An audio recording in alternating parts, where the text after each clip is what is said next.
Salam semuanya, Bapak Ibu yang terkasih dalam Tuhan kita Yesus Kristus, bisa lambaikan tangannya. Haleluya. Oke, malam hari ini kita sama-sama dalam kelas Bible Study. Kita akan belajar sama-sama tentang iman Kristen. Sebab itu mari kita satukan hati kita berdoa, minta penghikmat daripada Tuhan agar kita diperkuat iman kita di dalam Kristus. Bapa di surga, kami mengucap syukur buat kesempatan malam hari ini.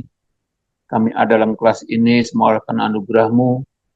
Kami ada malam hari ini oleh karena kasih setia Tuhan yang begitu besar dan sempurna atas penyertaan Tuhan setiap kehidupan kami masing-masing.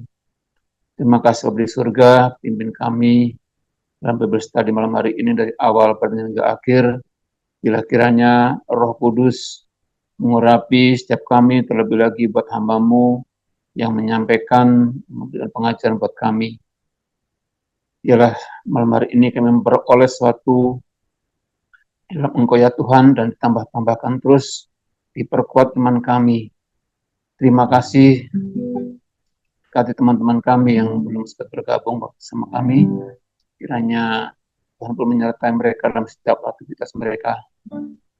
Terima kasih Tuhan Yesus. Serahkan semuanya dalam tangan kasih kuasa-Mu. Hanya Engkau lah kekuatan di hidupku. Kekuatan di hidupku, ku dapat dalam datang tinggalkanku, setia menolong, seru berharap dalam Yesus. Katakan kekuatan di hidupku hanya dalam Yesus. Kekuatan di hidupku, ku dapat dalam Yesus. Tak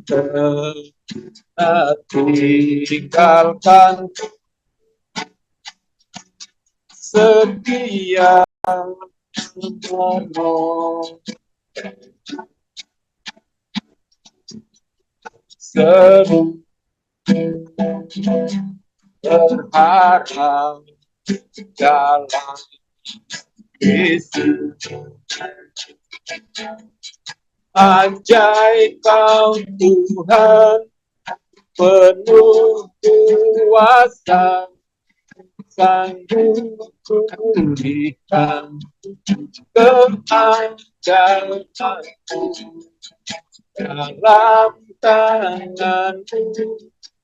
Seluruh hidupku tak akan goyah selamanya. Ajaib Kau Tuhan, penuh kuasa, sanggup pulihkan keadaanku dalam tangan-Mu. Seluruh hidupku tak akan goyah selamanya. Dari awal sekali lagi, kekuatan di hidup, ku dapat dalam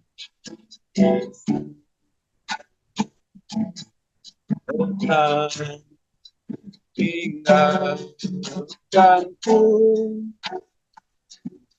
setia menolong,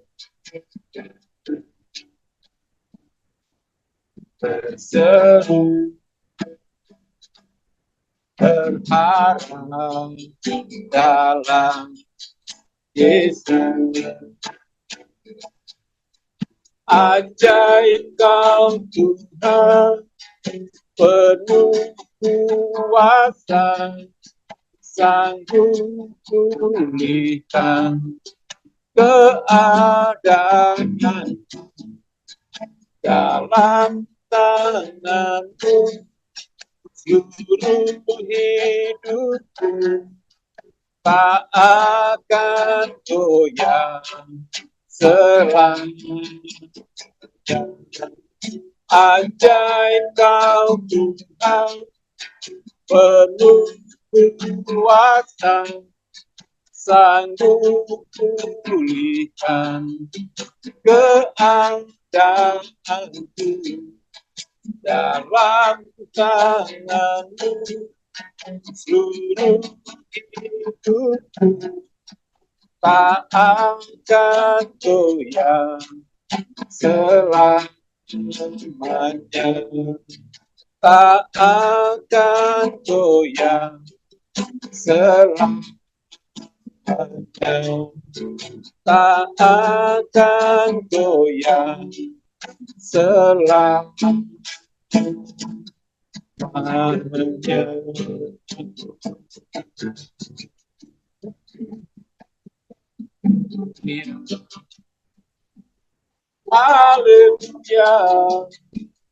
akan goyah Tuhan selamanya. Hanya Engkau Tuhan kekuatan di hidupku. Hanya Engkau Yesus Tuhan di hidupku. Takkan ku goyah selamanya, sebab Engkau Tuhan yang berikan kekuatan. Hanya padamu ku berserah, hanya padamu ku berharap, hanya padamu ku bersandar. Kami tahu Tuhan, semua ada di dalam-Mu. Roh-Mu yang berkuasa, Roh-Mu yang sanggup memberikan semua bagi kami. Ku percaya akan Engkau, ku percaya akan kuasa-Mu, bahwasanya tiada Allah yang berkuasa seperti Engkau. Nama-Mu yang besar, ajaib dan mulia. Setiap makhluk berkeluh menyembah-Mu. Setiap lidah mengaku Engkaulah Tuhan. Terpujilah Engkau Yesus, sekarang dan sampai selama-lamanya. Kasih-Mu tiada berubah, anugerah-Mu besar, mengalir memberikan kekuatan padaku. Terima kasih Tuhan, terima kasih, percaya akan Engkau. Ku percaya akan kuasa-Mu.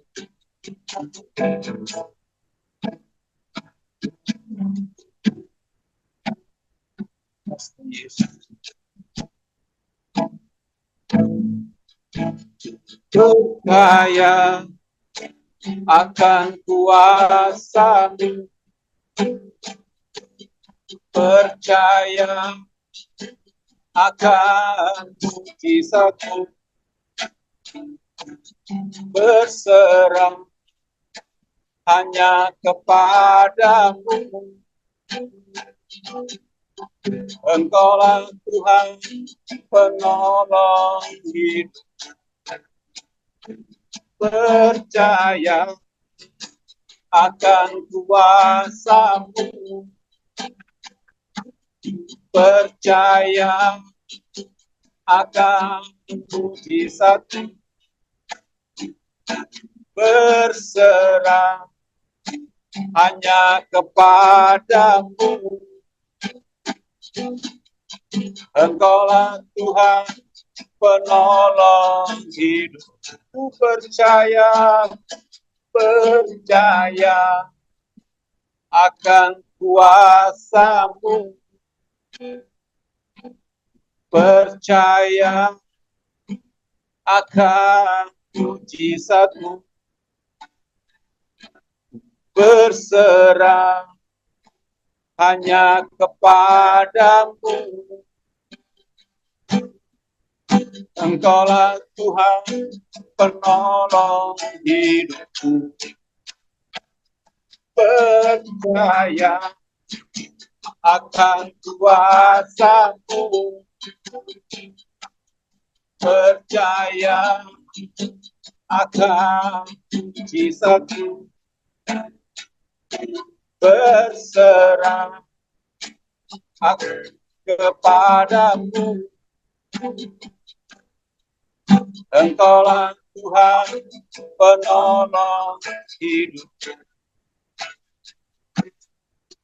Engkaulah Tuhan penolong hidup, Engkaulah Tuhan penolong hidup.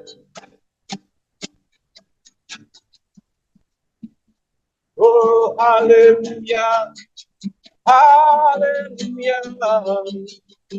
Ku percaya sepenuhnya akan kuasa-Mu, Tuhan.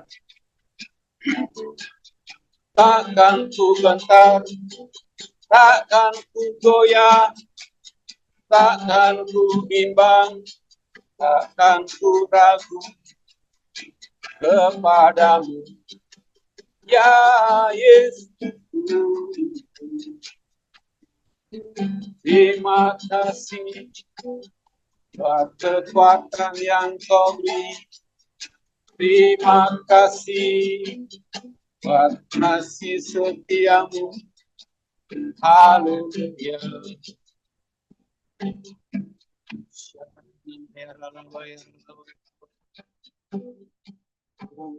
Haleluya. Mari kita berdoa terlebih dahulu. Tuhan Yesus, Engkau adalah Allah yang Maha Kuasa, Maha Adil, dan Maha Kasih. Oleh sebab itu, pengharapan kami hanyalah kepada Engkau. Tuhan Yesus, ampunilah segala dosa kami, dan berilah kami kemampuan untuk menghadapi berbagai macam ujian, cobaan, dan tantangan dalam kehidupan ini. Dan Tuhan Yesus, berilah kami kemampuan untuk tetap tegar, sabar, dan tenang, tidak kehilangan emosi, terutama tidak kehilangan iman kami, agar kami dapat menjalani setiap kehidupan ini lebih bijaksana dan juga lebih bertanggung jawab kepadamu. Tuhan Yesus, hanya kepadamu lah pengharapan kami. Lepaskanlah kami daripada jahat, jauhkanlah kami daripada pencobaan, karena Engkaulah yang punya kerajaan, kuasa, dan kemuliaan sampai selama-lamanya. Amin. Saudara, hari ini topiknya adalah apa itu iman Kristen, dan saya akan sajikan dengan paparan apologetik, yaitu kita akan benar-benar mengerti apa itu iman Kristen, dan ini sangat berharga sekali dalam kehidupan kita. Ya. Jadi topik hari ini adalah sebagai berikut: iman sebagai suatu kebajikan. Saya akan paparkan musuh iman, kekuatan masa depan yang akan menghancurkan iman kita, perlunya iman firman Tuhan untuk memperkuat iman, dan terakhir adalah hasil memiliki iman yang sejati. Jadi ini adalah topik hari ini. Sebelumnya, iman sebagai suatu kebajikan. Saudara, dulu saya pernah mengalami hal yang bagi manusia bilang, wah habis deh, ya. Segala sesuatu itu berjalan sangat tidak sesuai dengan kehendak dan keinginan manusia. Dan akhirnya ada satu kata yang saya tidak pernah sesali dalam hidup ini, bahkan menjadi kekuatan bagi hidup saya, bahwa saya tidak takut apa-apa, saya tidak takut masa depan karena saya ada Tuhan Yesus. Nah, ini adalah sesuatu yang masih saya pertahankan sampai saat ini, dan itu sangat-sangat worth it sekali, ya. Nah, saudara, apakah iman itu? Dalam pengertian kita sehari-hari, pertama, iman itu berarti percaya, ya kan? Kata ini berarti kepercayaan atau menerima atau menganggap doktrin-doktrin Kristen itu adalah suatu kebenaran. Itu cukup sederhana, ya. Namun, yang membingungkan orang, setidaknya dulu juga membingungkan saya, adalah kenyataan bahwa orang Kristen menganggap iman dalam pengertian ini sebagai suatu kebajikan. Artinya apa? Kalau kamu nggak punya iman, kamu orang jahat. Mungkin kalau kita lihat ada orang mencuri, tiap kali mencuri, kita bisa ngomong ini dia orang jahat. Atau kata kita lihat orang itu tiap hari sukanya berbohong, wah ini orang nggak benar. Tapi jarang orang bilang orang itu nggak beriman itu orang jahat. Tetapi orang Kristen, kekristenan menganggap bahwa mempunyai iman adalah standar suatu kebenaran. Standar suatu orang baik. Orang baik itu harus mempunyai iman. Kalau nggak punya iman bukan orang baik. Seperti itu saudara, ya. Nah, saya akan buktikan dengan beberapa ayat-ayat firman Tuhan.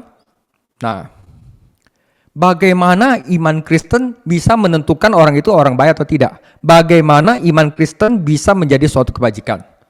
Mungkin kita bisa berkata orang itu tidak bermoral atau bermoral. Orang baik atau orang jahat dinilai dari hasil dan bukti apa yang dia lakukan. Namun, apakah kita bisa melihat orang itu bermoral atau tidak bermoral, baik atau jahat, orang benar atau orang fasik, dari apa yang dia percaya, dari iman dia? Kita kadang-kadang tidak bisa melihat bahwa dia tidak beriman berarti dia orang jahat, ya. Nah, ini sesuatu yang jarang orang buka, ya saudara. Orang itu disebut orang jahat karena tidak mempunyai iman. Nah, kita lihat beberapa Alkitab, iman suatu kebajikan. Roma 1 ayat 16 sampai 17. Sebab aku mempunyai keyakinan yang kokoh dalam Injil, karena Injil adalah kekuatan Allah yang menyelamatkan setiap orang percaya, pertama-tama orang Yahudi, tetapi juga orang Yunani. Sebab di dalamnya nyata kebenaran Allah yang bertolak dari iman dan memimpin kepada iman, sebab ada tertulis, saudara, orang benar akan hidup oleh iman. Jadi kalau orang beriman, itu bukan orang benar. Nah, ini susah untuk diterima di masyarakat. Mungkin ada orang yang baik sekali, suka menyumbang, suka ini, tapi dia nggak punya iman. Di dalam Kristenan, apakah dia disebut sebagai orang benar? Mari kita lihat ayat-ayat berikutnya. Roma 14 ayat 23. Tetapi barang siapa yang bimbang kalau ia makan, ia telah dihukum, karena ia tidak melakukannya dengan iman.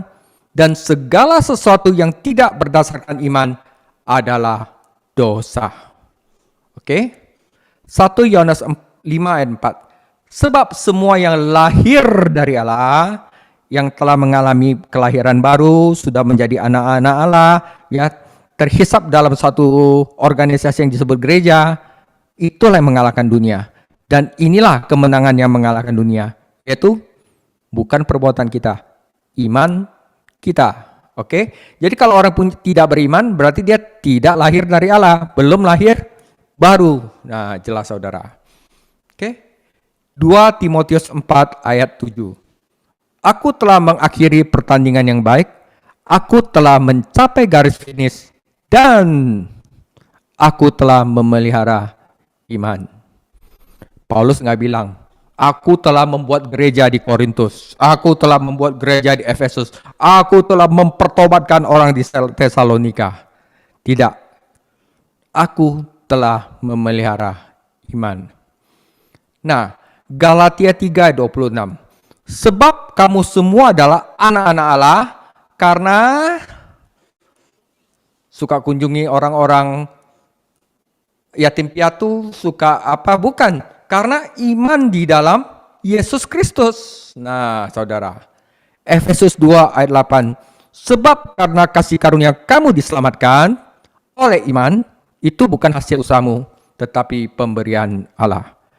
Jadi, Anda orang benar atau tidak benar adalah tergantung iman. Karena itu, iman adalah suatu kewajiban. Firman-Nya lagi. Roma 14 ayat 23. Oh, ini sama berarti sama yang tadi ya. Oke, saudara. Saudara, di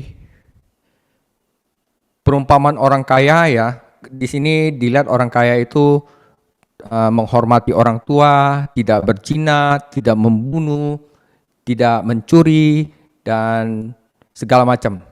Dia secara moral itu tidak ada yang bisa ditandingi, bahkan sampai sekarang. Ya, tetapi ketika Tuhan Yesus berkata, jualah semua milikmu dan berikan ke orang miskin dan engkau ikutlah aku, dia menjadi sangat sedih karena dia uangnya banyak sekali. Ya, dan Tuhan bilang, susah bagi orang kaya masuk ke dalam kerajaan surga, lebih mudah unta masuk ke dalam lubang jarum daripada orang kaya masuk ke dalam kerajaan surga, saudara. Oke, itu orang bermoral sekali gitu loh, tetapi tidak dibenarkan. Ya, tetapi bagaimana dengan pelacur, pemungut cukai, dan orang-orang berdosa? Mereka diselamatkan karena mereka percaya kepada Yesus Kristus. Saya bacakan Markus 5 ayat 4. Maka katanya kepada perempuan itu, hai anakku, imanmu telah menyelamatkan engkau. Pergilah dengan selamat dan sembuhlah dari penyakitmu. Lukas 8 ayat 48. Maka katanya kepada perempuan itu, hai anakku, imanmu telah menyelamatkan engkau. Pergilah dengan selamat. Lukas 17 ayat 19.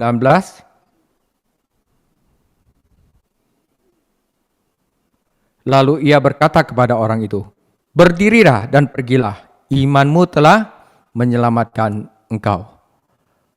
Orang-orang yang berdosa diselamatkan karena iman, saudara.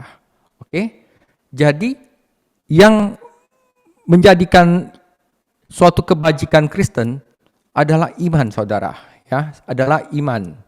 Nah, saudara, ada hal yang saudara harus tahu, bahwa iman tidak sepenuhnya diatur oleh akal sehat. Oke? Namun yang tidak saya lihat saat itu, saudara, waktu saya bergumul dengan iman, dan masih banyak orang sekarang tidak melihatnya adalah ini. Saudara, saya berasumsi jika pikiran manusia pernah menerima sesuatu sebagai kebenaran, misalnya kita baca Alkitab dan wah ini benar, maka dia akan secara otomatis terus-menerus akan menganggapnya sebagai kebenaran, hingga muncul alasan yang tepat untuk mempertimbangkannya kembali. Oke? Sebenarnya saya berasumsi juga demikian, sekali saya sudah percaya sama Alkitab, ya, maka saya otomatis selamanya saya percaya. Ya, sebenarnya saya juga berasumsi bahwa pikiran manusia sepenuhnya diatur oleh akal sehat. Namun ternyata tidak demikian, saudara. Ya, ada hal-hal yang bisa mendobrak itu, yang bisa menghancurkan iman saudara itu, dan saya berikan dalam 3 ilustrasi, saudara. Ilustrasi pertama. Saudara, ini ada seorang perempuan, dia tuh jago berenang. Bisa dilihat dia pakai wetsuit ini ya. Pakai wetsuit, ya dia berenang. Dia mempunyai iman jika dia melakukan gerakan begini ya, dengan kepakan tangan dan kaki secara teratur ini, dia tidak akan tenggelam. Tetapi waktu ada arus dan air itu masuk ke mulutnya, ia menjadi takut, ya kan? Dan takut itu meruntuhkan imannya sehingga dia mulai tenggelam. Ketakutan melumpuhkan iman, saudara. Oke? Dan saya akan beri bukti dalam contoh Alkitab. Oke? Contoh dalam Alkitab, Matius 14 ayat 28 sampai 33. Lalu Petrus berseru dan menjawab Tuhan Yesus, Tuhan, apabila engkau itu, suruh aku datang kepadamu berjalan di atas air. Kata Yesus, datanglah. Wah, ini iman yang besar sekali, saudara. Maka Petrus turun dari perahu dan berjalan di atas air mendapatkan Yesus. Tetapi ketika dirasanya tiupan angin, saudara, saya kasih garis besar itu. Takutlah ia dan mulai tenggelam lalu berteriak, Tuhan, tolonglah aku. Segera Yesus mengulurkan tangannya dan memegang dia dan berkata, Hai kamu orang kurang percaya, mengapa engkau bimbang? Lalu mereka naik ke perahu dan angin pun redalah. Dan orang-orang yang ada di perahu menyembah dia, katanya, sesungguhnya engkau anak Allah. Saudara, walaupun akal sehat kita sudah percaya iman, tapi ketakutan bisa meruntuhkan iman kita. Oke? Ketakutan pertama. Contoh kedua, saudara. Ya. Ini ada perempuan yang di tengah, ya. Laki-laki ini jatuh cinta kepada perempuan ini, ya. Tetapi perempuan ini, semua orang sudah tahu bahwa ini apa yang dikatakan ke perempuan ini, ya, akan bocor ke orang lain. Jadi ini orang ember lah, kalau istilah duniawinya, tidak bisa jaga rahasia. Tetapi karena rasa cintanya kepada perempuan ini, di dalam pikirannya yang akal sehatnya sebenarnya mengatakan bahwa dia adalah bocor, dia mulai berpikir, tidaklah, kali ini dia tidak akan melakukan ini. Enggaklah, dia tidak bocor. Apa artinya? Perasaan dia menghancurkan imannya. Oke, saudara. Saya kasih contoh lagi dalam Alkitab. 1 Raja-Raja 11 ayat 1 sampai 3. Adapun Raja Salomo mencintai banyak perempuan asing. Di samping anak Firaun, ia mencintai perempuan-perempuan Moab, Amon, Edom, Sidon, dan Het. Padahal tentang bangsa-bangsa itu, Tuhan telah berfirman kepada orang Israel, janganlah kamu bergaul dengan mereka dan mereka pun janganlah bergaul dengan kamu. Sebab sesungguhnya mereka akan mencondongkan hatimu kepada Allah-Allah lain. Ya, iman kamu akan dihancurkan oleh cintamu itu. Tetapi hati Salomo telah terpaut kepada mereka dengan cinta. Ya, dalam hal ini bukan cinta aja, segala macam yang berhubungan dengan hati, perasaan, affection, segala macam itu bisa meruntuhkan iman. Ia mempunyai 700 istri dari kaum bangsawan dan 300 gundik. Istri-istrinya itu menarik hatinya daripada Tuhan, saudara. Padahal Salomo itu sudah dikonfirmasi sama Tuhan, diberikan kebijaksanaan yang begitu hebat, kekayaan dan segalanya. Tetapi karena perasaan, iman dia rontok seketika. Ya, saudara. Jadi saya akan membuktikan bahwa yang kedua, perasaan melumpuhkan iman. Dan yang ketiga, saudara. Orang ini lagi sakit dan perlu operasi. Dia punya pengetahuan, akal sehatnya berkata bahwa dokter-dokter sini sudah hebat sekali, ya. Anestesi itu akan membiarkan dia tertidur dan waktu saya dipotong-potong di operasi saya tidak merasa sakit, ya. Tapi dia khawatir akan biaya operasinya, apakah dia akan sembuh. Jadi ketika Tuhan mau menyuntikkan anestesi ke dalam tubuhnya, kekhawatirannya meliputi dia dan akal sehatnya yang berkata bahwa dia tidak akan apa-apa tiba-tiba runtuh. Saudara, kekhawatiran akan meruntuhkan iman. Ya, saudara, Maka oleh sebab itu Tuhan Yesus berkata kepada murid-muridnya dalam khotbah berikut sebagai berikut. Karena itu aku berkata kepadamu, janganlah khawatir akan hidupmu, akan apa yang hendak kamu makan atau minum, dan janganlah khawatir pula akan tubuhmu, akan apa yang hendak kamu pakai. Bukankah hidup itu lebih penting daripada makanan dan tubuh itu lebih penting daripada pakaian? Pandanglah burung-burung di langit yang tidak menabur dan tidak menuai dan tidak mengumpulkan bekal dalam lumbung, namun diberi makan oleh Bapamu yang di sorga. Bukankah kamu jauh melebihi burung-burung itu? Siapakah di antara kamu yang karena kekhawatirannya dapat menambahkan sehasta saja pada jalan hidupnya? Dan mengapa kamu khawatir akan pakaian? Perhatikanlah bunga bakung di ladang yang tumbuh tanpa bekerja dan tanpa memintal. Namun aku berkata kepadamu, Salomo dengan segala kemegahannya pun tidak berpakaian seindah salah satu dari bunga itu. Jadi jika demikian, Allah mendandani rumput di ladang yang hari ini ada dan besok dibuang ke dalam api. Tidakkah ia akan terlebih lagi mendandani kamu, hai orang yang kurang percaya? Sebab itu, janganlah kamu khawatir dan berkata, apakah yang akan kami makan? Apakah yang akan kami minum? Apakah yang akan kami pakai? Semuanya itu adalah orang tak beriman. Semuanya itu dicari bangsa-bangsa yang tidak mengenal Allah. Akan tetapi Bapamu yang di surga tahu bahwa kamu memerlukan semuanya itu. Tetapi carilah dahulu kerajaan Allah dan kebenarannya, maka semuanya itu akan ditambahkan kepadamu. Sebab itu, jangan kamu khawatir akan hari besok, karena hari besok mempunyai kesusahannya sendiri. Kesusahan sehari cukuplah untuk sehari. So jelas ya, ada 3 hal yang akan meruntuhkan iman.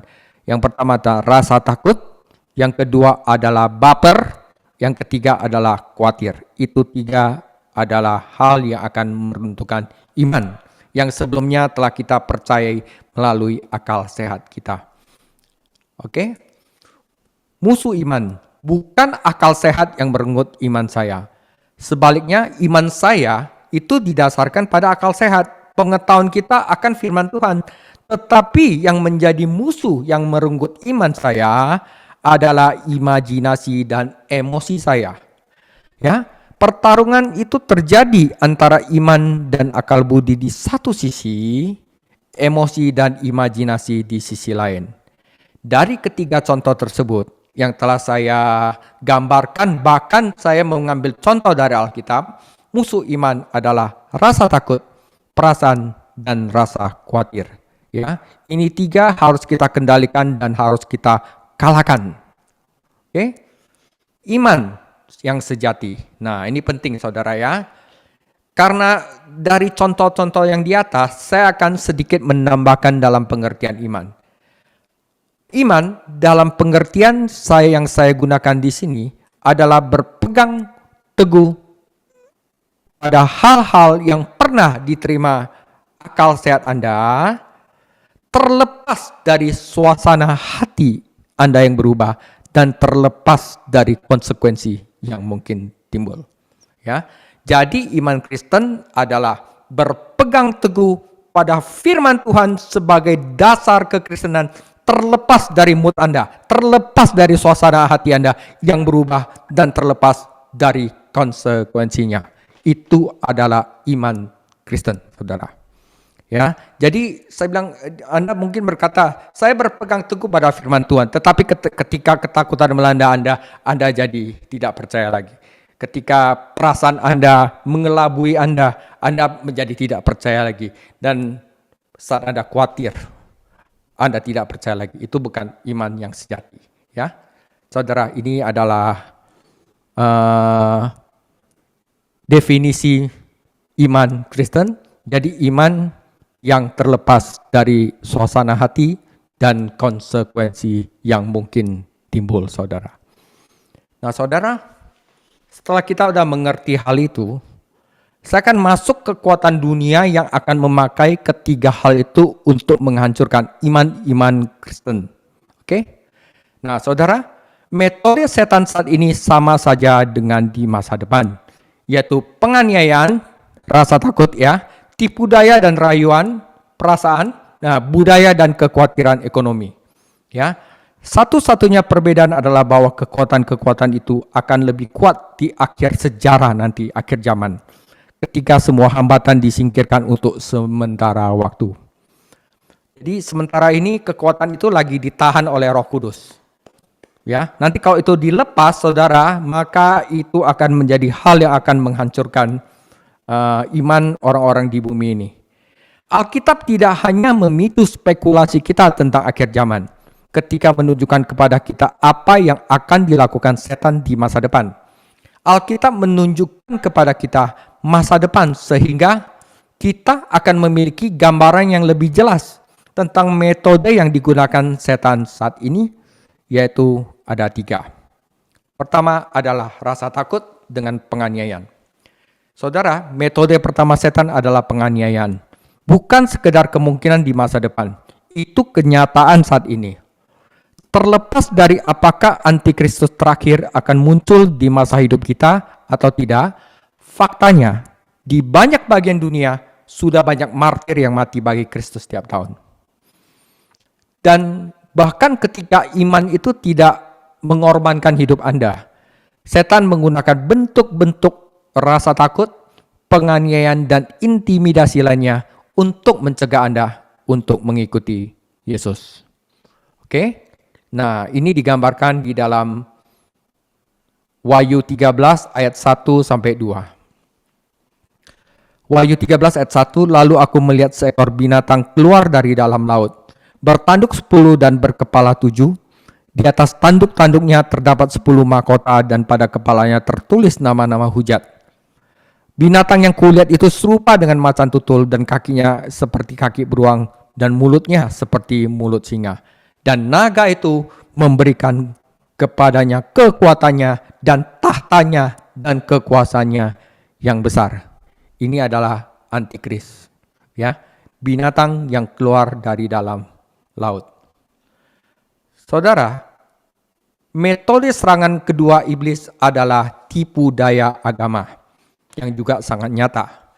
Sekarang ada itu apa namanya? Sekte-sekte yang Korea itu yang langit dan bumi yang baru. Nah, itu parah, saudara, ya. Sekalipun kita belum bertemu dengan nabi palsu utama, ada banyak nabi palsu di sekitar kita. Orang-orang yang menyangkal kebenaran Alkitab, ya, orang-orang yang menolak pernyataan Yesus Kristus, menyebarkan ajaran moral yang sebenarnya korup dan menjerumuskan manusia ke dalam kehancuran dan kebinasaan. Ya, hati-hati sama yang menipu kita pakai perasaan, saudara.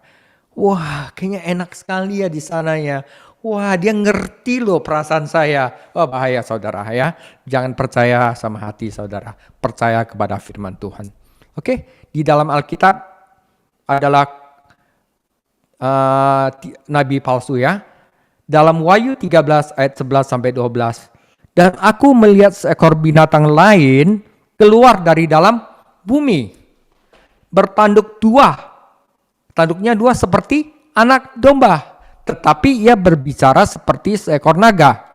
Dan seluruh kuasa binatang yang pertama itu dijalankannya di depan matanya. Ia menyebabkan seluruh bumi dan semua penghuninya menyembah binatang pertama yang luka parahnya telah sembuh. Oke, pertama penindasan, kedua tipu daya agama. Saudara, kekuatan terakhir adalah kekhawatiran hidup, ekonomi, dan budaya. Metode ketiga setan yaitu budaya dan ekonomi juga sedang bekerja saat ini. Terlepas dari apakah perabatan kita memenuhi syarat sebagai Babel yang paling utama atau tidak, kekuatan rayuan ada di sekitar kita. Hampir mustahil untuk melewati masa remaja tanpa ditawari minuman keras. Seks bebas adalah hal yang biasa. Majalah, film-film, dan musik keras yang dipenuhi dengan seks. Kita dikelilingi oleh budaya konsumen, ya, yang suka pay later itu, yang menyeret kita ke dalam obsesi menghasilkan uang dan menemukan cara baru untuk membelanjakannya. Ya, kita takut kalau kita merasa kekinian dibandingin orang-orang lain. Kita takut orang lain bisa pamer, kita orang nggak bisa pamer. Itu adalah tipu daya setan yang ketiga. Oke? Budaya dan ekonomi digambarkan sebagai pelacur Babel. Jadi binatang yang keluar dari dalam laut, binatang yang keluar dari darat, dan ketiga adalah pelacur Babel. Wahyu 17 ayat 3, dan aku melihat seorang perempuan duduk di atas ekor binatang yang merah ungu, yang penuh tertulis dengan nama-nama hujat. Binatang itu mempunyai 7 kepala dan 10 tanduk. Dan perempuan itu memakai kain ungu dan kain kirmizi yang dihiasi dengan emas, permata dan mutiara. Dan di tangannya ada suatu cawan emas yang penuh dengan segala kekejian dan kenajisan percabulannya. Dan pada dahinya tertulis suatu nama, suatu rahasia, Babel besar, ibu dari wanita-wanita pelacur dan kekejian di bumi. Ini buat orang khawatir, ya, saudara. Oleh karena itu, saudara, di dalam firman Tuhan banyak tertulis, jangan takut, ya. Kedua, jangan percaya pada hati, jangan percaya, jangan baper. Yang ketiga, jangan khawatir, ya. Tetapi nggak usah takut karena ada kekuatan utama. Nah, saudara, sebelum kita melihat ada kekuatan utama yang menghancurkan 3 kekuatan bumi ini yang menghancurkan iman kita, kita harus renungkan hal ini. Apakah akhir sudah dekat? Ketika kita memikirkan kekuatan jahat yang akan mendominasi pasal terakhir sejarah manusia, banyak dari kita bertanya-tanya apakah dunia tempat kita tinggal sudah siap untuk kiamat. Tidak sulit untuk membayangkan skenario di mana satu orang, yaitu Antikris, akan memerintah dunia dalam waktu dekat. Kita sudah melihat semakin banyak globalisasi dalam ekonomi dan politik dunia. Yang diperlukan untuk membawa kita ke satu pemerintahan dunia hanyalah krisis militer yang melibatkan senjata nuklir. Ya, sekarang itu lagi banyak tentang senjata nuklir, atau krisis lingkungan di seluruh dunia, atau jatuhnya satu mata uang atau depresi global, di mana nanti hanya ada satu orang tampaknya yang bisa memiliki jawaban semuanya. Tidak sulit untuk membayangkan kebangkitan nabi palsu dalam situasi kita saat ini. Bayangkan seorang pemimpin agama yang pandai bicara dengan kekuatan melakukan tanda-tanda dan keajaiban lainnya yang menakjubkan yang tidak memiliki penjelasan ilmiah. Dan bayangkan semua ini disiarkan di televisi langsung ke pemirsa di seluruh bumi. Kaum sekelor akan terkejut dengan mujizat yang nyata sehingga mereka akan jatuh dan menyembah tanpa mikir. Tanpa repot-repot bertanya apakah mujizat dan ajaran itu berasal dari Tuhan atau dari setan. Sementara itu penganut zaman baru atau spiritisme atau progresif akan memuji nabi palsu sebagai sumber kekuatan spiritual dan realisasi diri. Dan bagaimana kekuatan untuk mengendalikan jual beli. Nah, cukup mudah untuk melihat bagaimana itu bisa terjadi. Sebagian besar teknologi sekarang sudah ada. Kita sudah memiliki sistem pemindahan elektronik OVO untuk tinggal cepret, ya, dan pemeriksaan kredit yang sudah terkomputerisasi. Sekarang kita kalau mau lihat kita punya itu udah bisa cek kita punya kredit lancar atau tidak. Sudah ada informasi tentang kita masing-masing di berbagai komputer yang dimiliki oleh pemerintah dan bisnis. Ya, waktu Covid aja kita suruh ada apa tuh? Terkoneksi sama pemerintah punya layanan situs. Dan informasi itu semakin terhubung melalui internet. Sekarang bayangkan masa depan di mana semua data saudara digabungkan menjadi satu jaringan komputer, di mana semua pembayaran dilakukan secara elektronik setelah pemeriksaan kredit oleh satu komputer pusat yang mengendalikan Anda.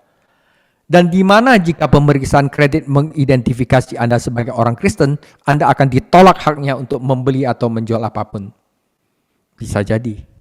Bayangkan pemindahan komputer yang akan merespon kode tertentu.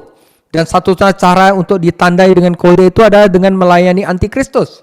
Tidak sulit kan untuk membayangkannya? Sekarang sih itu sudah ada teknologinya. Jadi saudara, munculnya antikristus nabi global tampaknya akan mungkin terjadi dan mengenai pelacur Babel, peradaban korup terakhir, hal itu sudah hampir terjadi. Apakah peradaban dunia terakhir menjadi lebih tergila-gila pada seks, alkohol, dan banyak penipuan untuk menjadi cepat kaya? Penipuan melalui WhatsApp. Sekarang tambah gila, saudara. Dan haus uang daripada masyarakat tempat kita berada saat ini.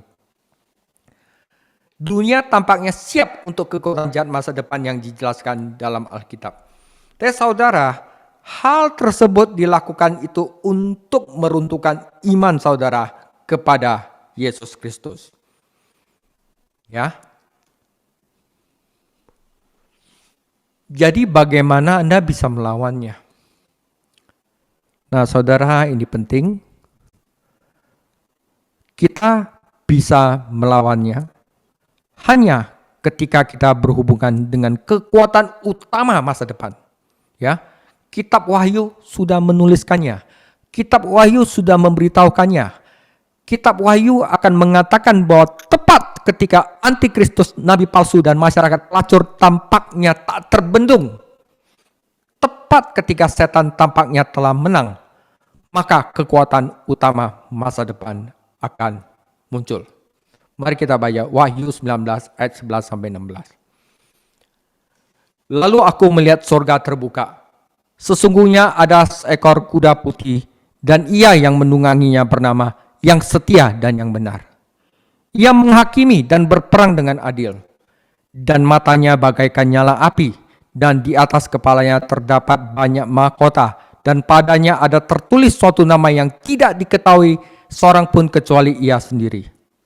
Dan ia memakai jubah yang telah dicelup dalam darah, dan namanya, ia bernama Firman Allah, saudara. Dan semua pasukan yang di surga mengikuti dia. Mereka menunggang kuda putih dan memakai lenan halus yang putih bersih. Dan dari mulutnya keluarlah sebilah pedang tajam yang akan memukul segala bangsa. Ia akan menggembalakan mereka dengan gada besi, dan ia akan memeras anggur dalam kilangan anggur, yaitu kegeraman murka Allah yang maha kuasa.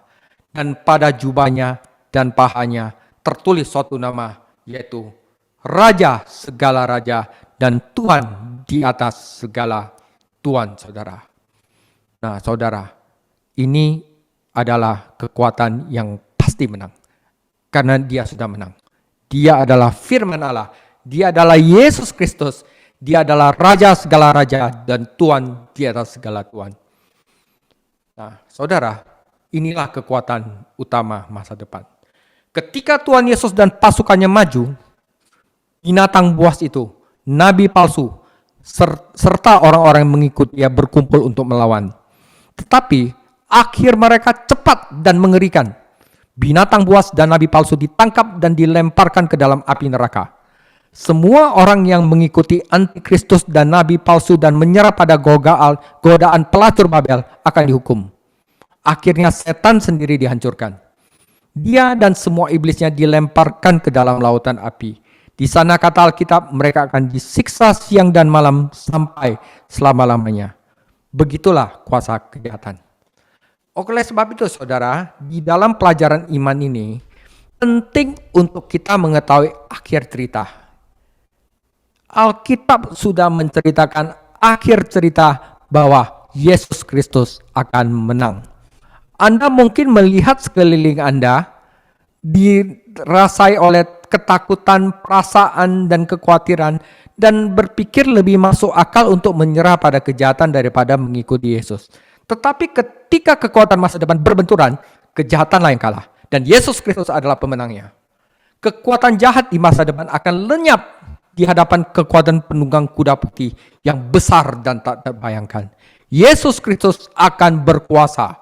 Mereka yang menaruh iman mereka kepada Yesus dan melawan kuasa jahat akan dibebaskan Tuhan dan menikmati kemegahan ciptaan baru Tuhan untuk selamanya. Saya telah mengatakan bahwa kekuatan jahat di masa depan itu sudah mulai bekerja di masa sekarang. Meskipun kejahatan dan kesengsaraan terakhir belum menimpa kita.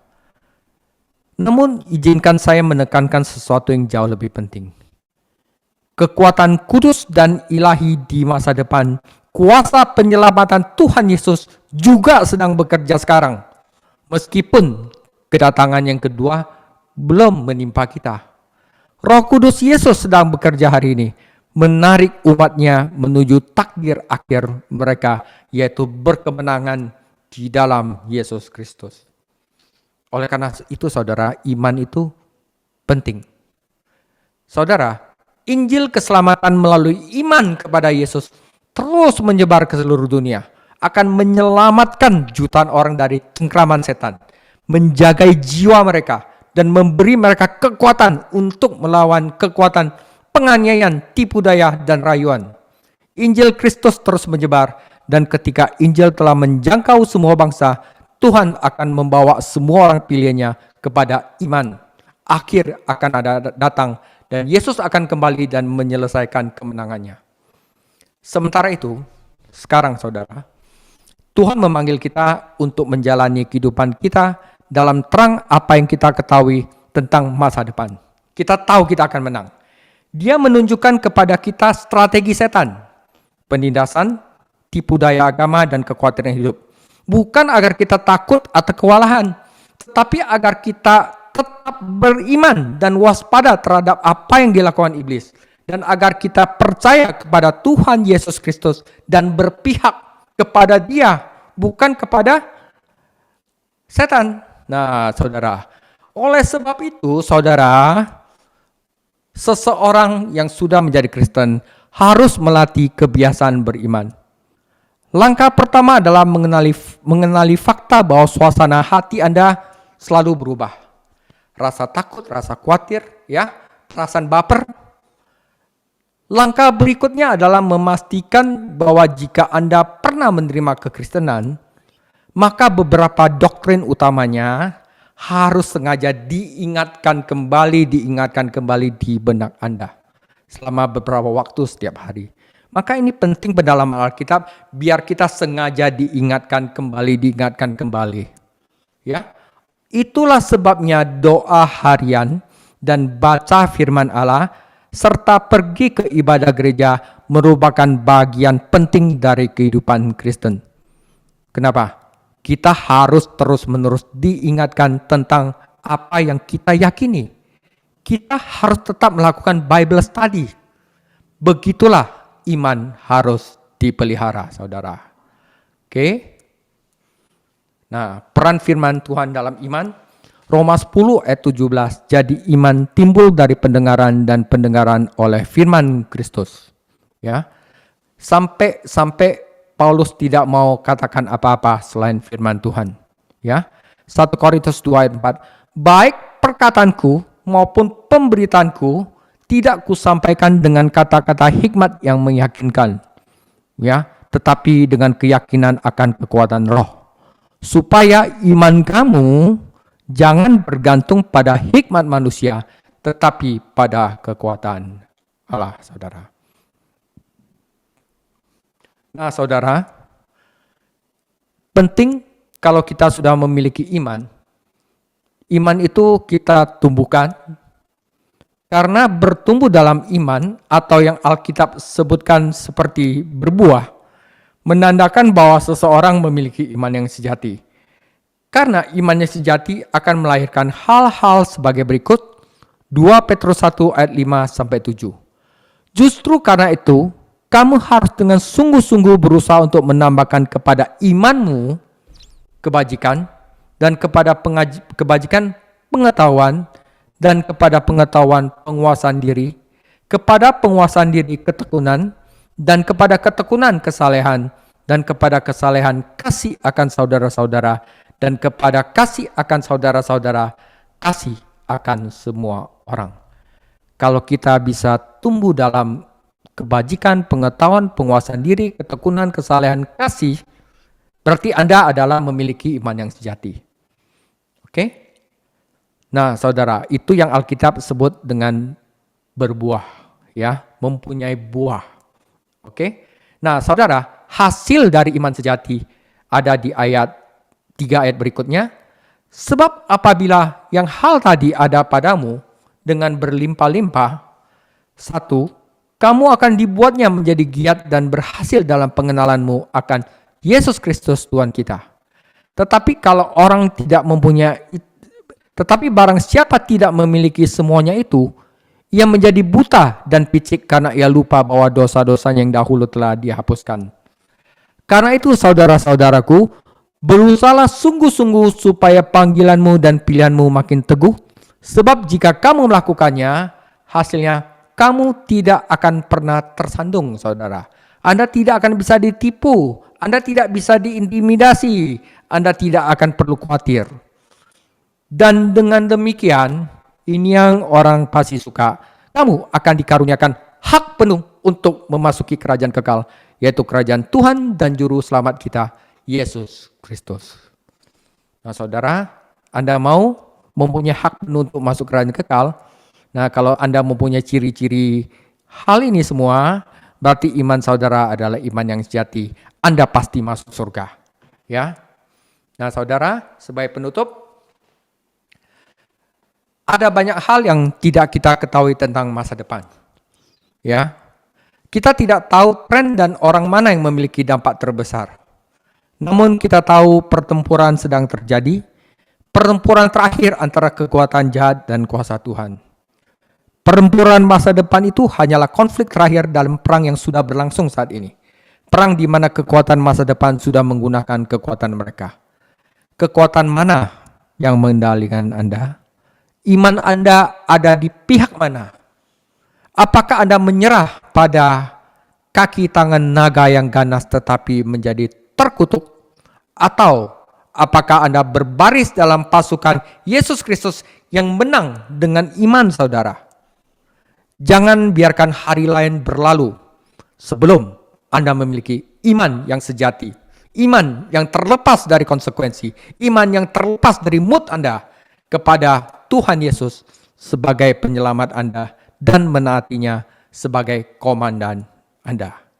Oke, demikian tentang iman pada yang pertama. Dan minggu depan saya akan masuk juga bahas tentang iman, tetapi iman dalam pengertian yang lebih tinggi. Ya, Tuhan Yesus memberkati. Oke, jadi kita deal malam hari ini kita akhiri Bible study. Kita naikkan satu pujian, Tuhan telah pengharapanku. Tuhan, Kaulah pengharapanku. Percaya hanya kepadamu. Yesus, Kaulah perlindunganku, Engkau yang selalu kupuji. Mulutku penuh dengan pujian kepadamu, ya Yesus Tuhan. Panjang hari ku beri penghormatan kepadamu, ya Allah. Sekali katakan, Tuhan Kaulah pengharapanku. Tuhan, Kaulah pengharapanku. Percaya hanya kepadamu. Yesus telah perlindunganku, Engkau yang selalu kupuji. Mulutku penuh dengan pujian kepadamu, ya Yesus Tuhan. Sepanjang hari ku beri penghormatan kepadamu, ya Allah. Hidup penuh dengan pujian kepadamu, ya Yesus Tuhan. Sepanjang hari ku beri penghormatan kepadamu ya Allah, kepadamu ya Allah, kepadamu ya Allah. Ya,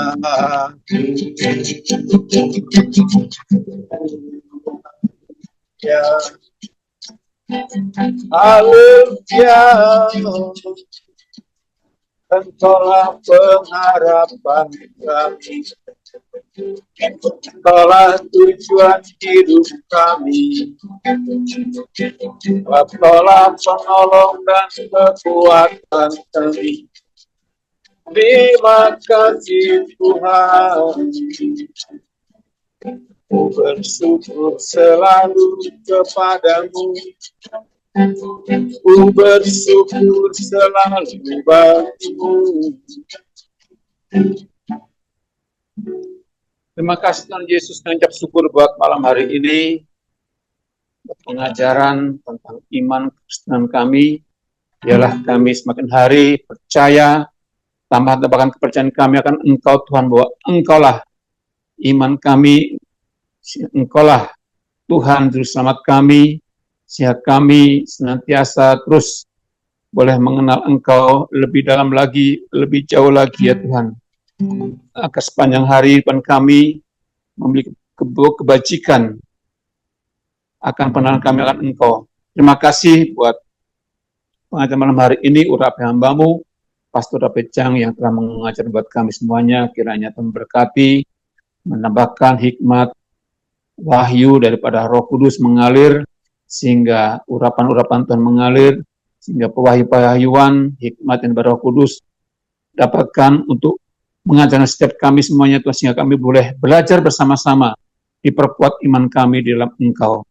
Terima kasih berkati hamba-Mu dalam pekerjaannya, berkati hamba-Mu dalam pelayanan, berkati hamba-Mu di dalam rumah tangganya, sehingga setiap perkataan di mana hamba berada, dibangkitkan iman-iman mereka yang telah mendengarkan perkataannya di dalam nama Tuhan Yesus. Kami juga malam hari ini yang dalam kelas ini, berkati Tante Pocu, berkati Pak John Perli, berkati Pak Hari Gunawan, berkati Susan, berkati Pak Eko, berkati Pak Hari, Bu Tanti, berkati Sugi, Rachel, berkati Cik Mega, Pak Kelvin, berkati Devia, berkati Bu Cincin. Kiranya malam hari ini berkat pengenalan akan Tuhan, berkat iman kami terus ditambah-tambahkan, berkat kesehatan dan kekuatan, berkat cinta kasih Tuhan terus melimpah dalam kehidupan kami semuanya, sehingga kami boleh terus belajar bersama-sama, diteguhkan lagi iman-iman kami semuanya di dalam Engkau, sehingga kami tidak goyah menghadapi kenyataan-kenyataan ada dunia ini, sehingga kami tidak ada rasa takut, kami tidak baper, kami tidak khawatir akan kehidupan di dunia ini. Tetapi kami boleh kekuatan, sebab Yesus adalah kehidupan dan keselamatan bagi kami. Sehingga kami dibuat hari-hari ini Tuhan menjadi giat, dibuat hari-hari ini supaya kami tidak tersandung dan tidak menjadi batu sandungan. Dan kami memperoleh hak penuh untuk memasuki kerajaan Allah yang kekal. Terima kasih, kami mengakhiri bebas tadi malam hari ini, dan kami mau menerima berkat daripada Engkau. Silakan Pak David berdoa berkat. Ya Tuhan Yesus, tambah-tambahkanlah iman kami, dan kiranya iman kami membawa kami kepada pengudusan, dan semoga roh, jiwa, dan tubuh kami terpelihara sempurna dengan tak bercacat pada kedatangan Engkau, Tuhan Yesus, yang kedua kali. Dan kasih karunia Tuhan Yesus Kristus, Tuhan kita dan Juru Selamat kita selalu menyertai kita sekarang sampai selama-lamanya. Amin.